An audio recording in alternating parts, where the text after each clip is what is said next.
I'm ready. The great mystic poet Jalaluddin Rumi penned, "The minute I heard my first love story, I began looking for you, not knowing how blind that was. Lovers don't finally meet somewhere, they're within each other all along. I heard a love story once that moved me to start my own urgent searching.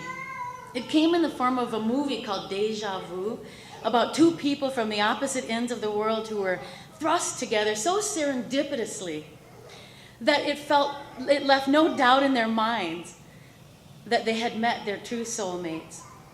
After 11 years of being a single mom and working hard to raise my own daughters and build a decent life for myself, I wanted a soulmate. I wanted love. I deserved companionship. I felt as though I deserved joy. Why was I always so alone?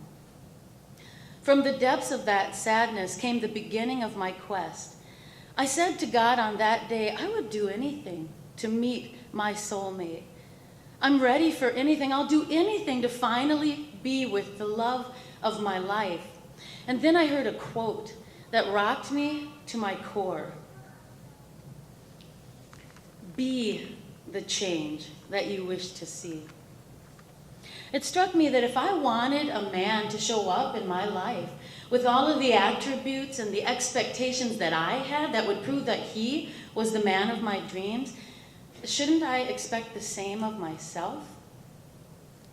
Shouldn't I expect all of those attributes and all of those characteristics to be in me? Shouldn't I look for those same attributes, and shouldn't I work on those same characteristics in me?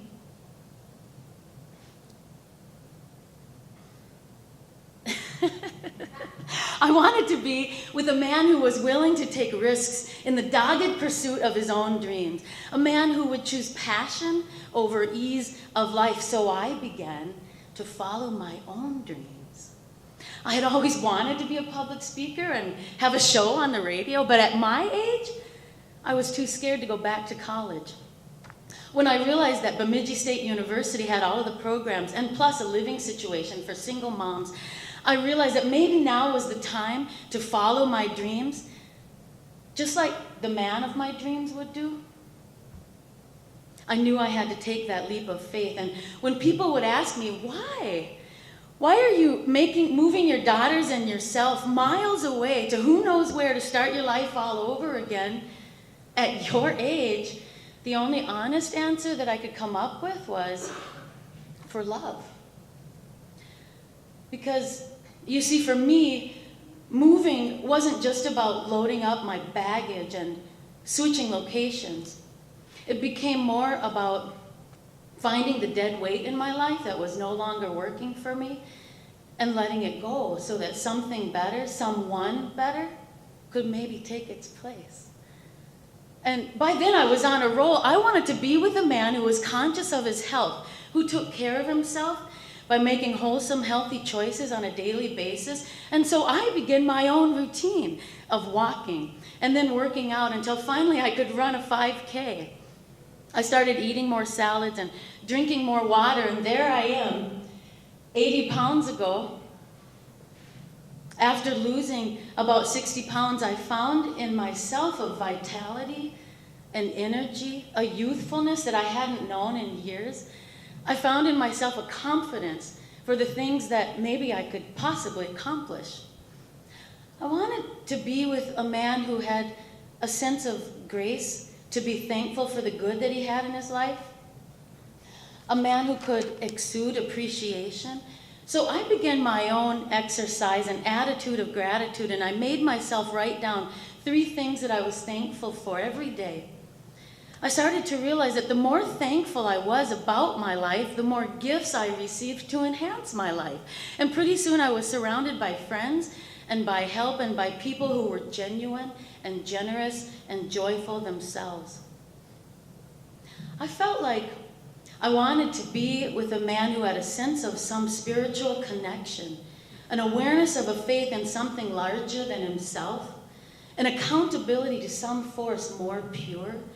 So I began my own practice of meditation every morning to connect with my soul, of prayer every night to connect with God. And soon I found within me a wellspring of compassion and grace and happiness. I felt a connection to that source, and when I felt connected to that source, I felt connected to all living beings and realized I had never actually been alone. But remember that I started this journey to fall in love. I took those first steps because I thought at the end of all this there would be a man who would come knocking at my door and offer me all the love that I so richly deserved. And I tried to imagine what that would look like, that state of contented bliss when you know that this is true love, that face of bemused wonderment as you behold your beloved.